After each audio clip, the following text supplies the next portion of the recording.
Hi there, I'm Ed. Today, I'll be painting Baruz and talking about fantasy character design for D&D tabletop RPGs. First, I'd just like to thank my patrons Alex, Shannon, John, Desact, and Chris. You guys are fantastic, thank you so much. So character design, how do we do it? How do you get some idea and put it down onto a canvas as some painting? I think a lot of D&D players treat art as a way of communicating who their character is, and it fascinates me, all these amazing designs that I get quoted to me and briefed on a regular basis. The D&D community is seriously one of the most imaginative group of people I've ever interacted with.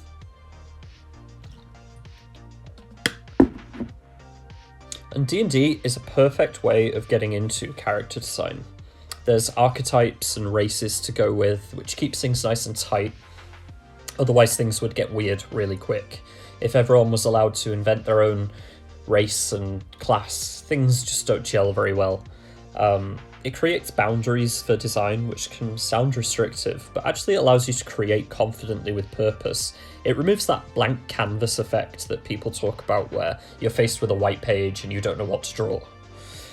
Writing characters is a really good way for D&D players to get an idea of who their character is and form a connection with them. I know that people who've written characters as stories tend to have super close connections with their character. It also helps that they are forming these connections over years and really getting to know who this character is, why they make the decisions they make, and what sort of stories that leads to.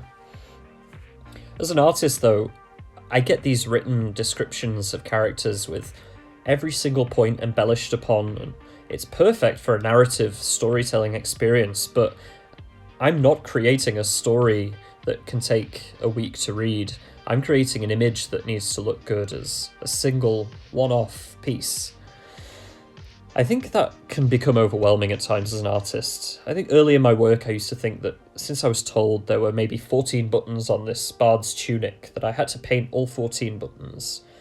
And that led to me having to pose the character in a certain way and give up a lot of artistic license for what the player wanted. I think now I'm more confident and able to choose and really highlight what I think is important. And I hope that comes across in my paintings. I know my clients and the players that I work with are always really happy to let me take some control. But sometimes, yeah, you can lose control. And it's always important to remember who the most important person here is, and that's the player. If you're a D&D role player or a tabletop RPG player or a fantasy fan, you likely have a very active imagination and probably a really high attention to detail. These sort of games are always really, really attractive to people like that. They require visualization and role-playing, and that's always helped by having a good imagination. And sometimes these games are really long affairs. They can take years, so those ideas that they have can really take root and sprout and become super fleshed out. It's really impressive. So maybe that scar on your tiefling's left cheek from their first encounter with a hobgoblin carries huge importance to you, and all the trinkets they carry, the trim on their armour and the shine on their weapon. As a visual designer, this is like a buffet of ideas. I have a huge array of choices to go with, but like a buffet, I need to choose carefully so that my plate is nice. I don't want salad and spaghetti and chocolate on top. Maybe I should put all those ideas separately and have them one at a time so it's a nice balanced meal, rather than all at once, some gross abomination. Ugh. This is all to say that, as an artist, I need to choose from the player's ideas carefully and place them in a sensible order. Choosing to highlight certain aspects and letting others fade back is a powerful tool. It creates even more intrigue if focal points stand out, smaller areas sit back and support the story of the picture. With Baruz, this guy, for example, that big crescent axe with spikes on every end, it really says a lot about who he is as a character. I did originally consider putting carvings on the weapon's blade, but I think leaving it blank says something too. He's this giant, brutal warrior. His life is built around being an effective fighter. What use would he have for carvings on his weapon? It's his tool, and tools should reflect the job being done, and that job is brutal. His decorative trinkets, however, I chose to push this design forward. The skulls and spikes contrast his jolly demeanour in an interesting way, I think. And even though functionally they're pretty redundant, they still add to the overall design without adding too much noise. His armour, which is the studded leather shoulder pad, speaks to both of those points.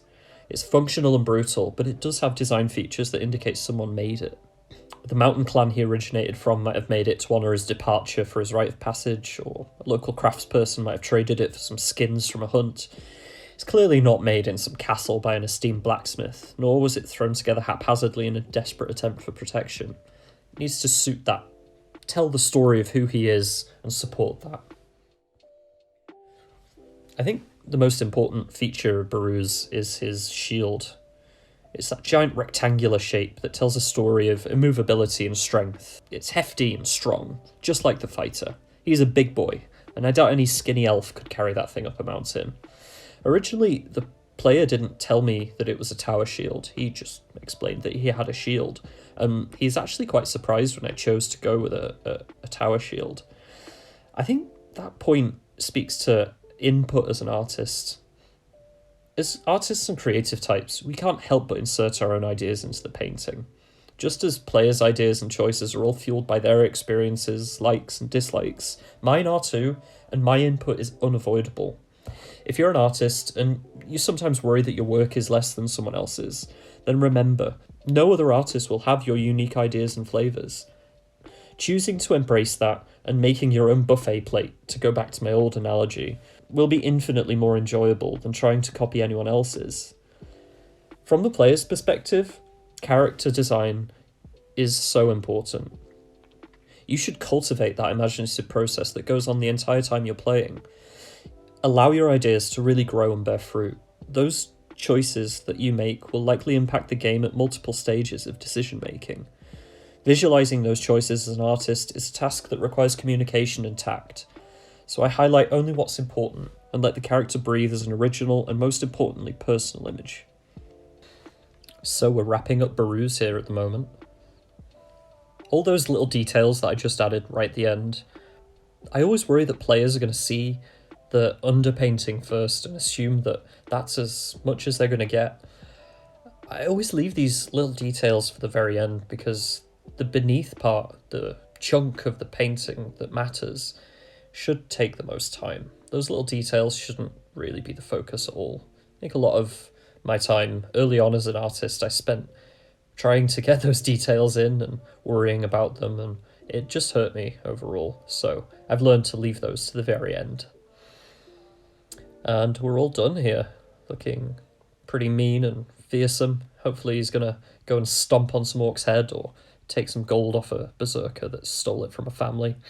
Thank you for watching, and you can follow me on Twitter and Instagram at Eddie York and patreon.com Ed York. Thank you very much. Goodbye.